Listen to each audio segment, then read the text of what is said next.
warahmatullahi wabarakatuh. Perkenalkan, nama saya Angela Tandirura dengan NIM 2203074. Di video ini saya akan menjawab soal-soal yang diberikan.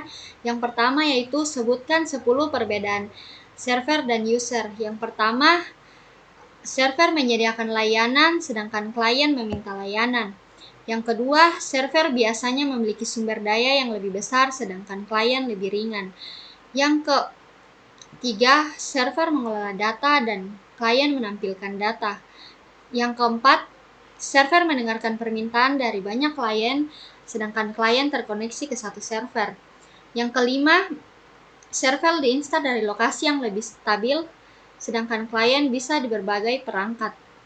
Yang keenam, server seringkali lebih aman dengan kontrol akses, sedangkan klien lebih rentan. Yang ketujuh, server sering menggunakan sistem operasi khusus, nah klien yang lebih umum. Server dirancang untuk menangani banyak koneksi sekaligus, sedangkan klien tidak. Yang kesembilan, server membutuhkan pemeliharaan rutin yang intensif, sedangkan klien lebih mudah. Yang kesepuluh, server termaksud dari web server, sedangkan klien bisa berupa browser atau aplikasi. Soal yang kedua yaitu sebutkan urutan warna kabelan. Yang pertama, putih orange, putih hijau, biru, putih biru, hijau, putih coklat, dan coklat. Soal yang ketiga yaitu sebutkan perintah untuk mengecek aplikasi sebuah jaringan. Perintah yang dipakai yaitu ping atau paket internet grouper, di mana ping itu untuk memeriksa kualitas dari sambungan internet. Yang keempat itu sebutkan masing-masing jumlah port pada switch yang dimana ada 5 port, 8 port, 10 port, 16 port, 24 port, 28 port, 48 port, dan 52 port, tergantung jenis switch yang digunakan. Nomor yang kelima yaitu sebutkan fungsi dari modem, switch, dan access point, di mana fungsi modem berfungsi untuk menghubungkan perangkat ke internet, sedangkan fungsi switch berfungsi untuk penghubung antar perangkat dalam suatu jaringan lokal atau LAN. Sedangkan fungsi dari access point yaitu menghubungkan jaringan secara nirkabel atau tanpa kabel. Video ini saya akan melanjutkan tugas yang kedua, di mana tugas yang kedua ini kita menggunakan aplikasi Cisco Packet Tracer. Di sini sebelumnya kita sudah harus mengaktifkan jaringan apapun. Jadi kalau kita mengaktifkan jaringan itu mungkin tidak akan bisa memakai aplikasi Cisco-nya. Jadi kita harus matikan dulu. Kita harus pastikan tidak terhubung kepada jaringan apapun. Habis itu kita masuk ke aplikasi Cisco-nya. Di mana di sini ini adalah tampilan menu-menu dari aplikasi Cisco. Yang pertama di sini ada network, device, di sini juga ada menu-menunya. Yang kedua ada end device, yang ketiga adalah komponen, dan ada connection, dan ada miscellaneous, dan ada multi-use connection. Tapi yang kita pakai itu adalah nanti di sini adalah device. Kita masuk di sini ada PC, kita tambahkan PC pertama dan PC kedua. Di sini PC yang pertama kita ganti menjadi TPP, sedangkan PC yang kedua kita ganti menjadi poliklinik. Habis itu kita masuk di connection, kita pilih jaringan yang ketiga yaitu cover crossover. Kita hubungkan dari TPP ke PC poliklinik. Jika ada segitiga hijau berarti jaringannya berhasil.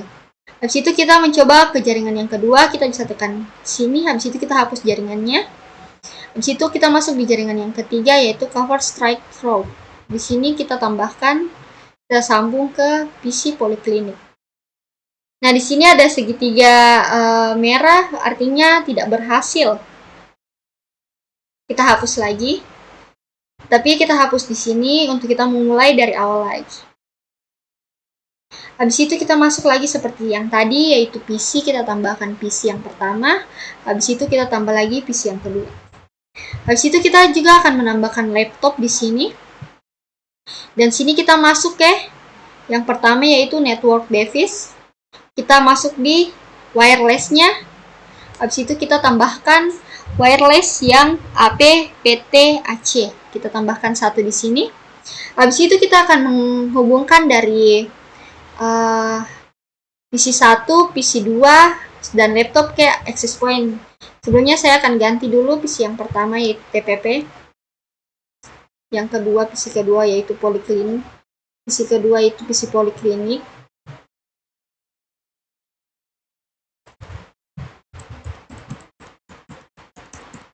Dan yang laptop ini saya akan ganti menjadi namaku sendiri. Habis itu, kalau sudah, kita akan masuk di PC TPP. Kita tekan, habis itu di atas sini ada menu-menunya yaitu physical, config, desktop, programming, dan attributes. Di sini kita akan matikan dulu PC-nya. Karena ada warna kuning begini artinya PC-nya lagi aktif. Terlebih dahulu kita akan matikan.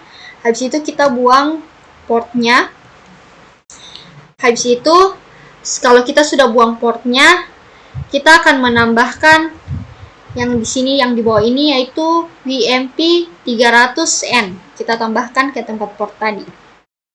Habis itu kita nyalakan kembali PC-nya. Kita keluar. Nanti PC dari TPP ini akan terhubung ke access point. Begitupun juga nanti kita melakukan hal yang sama di PC TPP poliklinik. Kita matikan dulu PC-nya. Kita buang portnya. Kita tambahkan ini. Habis itu kita nyalakan lagi. Baru kita keluar dan kita lihat dia sudah tersambung dari access point ke PC-PC TPP dan poliklinik. Habis itu kita akan sambungkan lagi dari laptop ke access point. Jadi kita tekan lagi. Seperti biasa, di atas ada menunya, tapi kita tetap di physical. Habis itu kita matikan. Karena kalau kita tidak matikan laptopnya, nanti tidak bisa dibuang portnya. Jadi kita matikan dulu. Kalau sudah kita matikan, kita buang dan kita tambahkan lagi. Habis itu kita akan nyalakan kembali laptopnya. Habis itu kita keluar. Kita bisa lihat di sini PC TPP, PC poliklinik, dan laptop sudah terhubung ke access point. Mungkin itu saja penjelasan singkat dari saya mengenai tugas ini menggunakan aplikasi access point. Kurang dan lebihnya mohon dimaafkan. Assalamualaikum warahmatullahi wabarakatuh.